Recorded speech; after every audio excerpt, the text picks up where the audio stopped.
How's it going, guys? I'm not going to pretend that I know a lot about typewriters, so I thought I'd do a little video.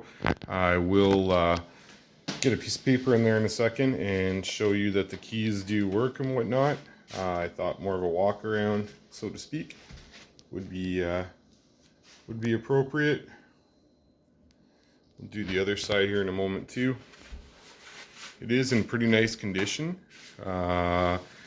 Some paint chipping and whatnot down here where your hands would sit.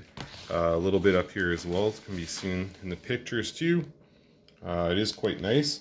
One sec here, and sorry, I'm kind of working one-handed. Get a piece of paper in there. So just so you see.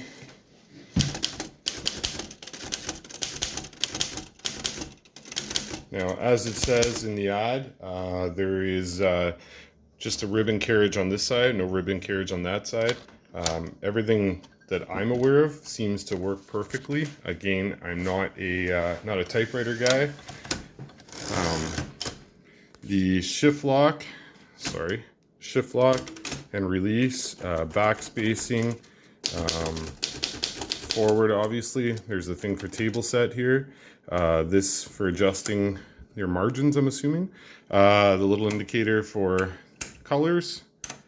Like I said, everything seems to work just fine. The backspace works as well. Sorry, my hand's hitting other keys. Clear button.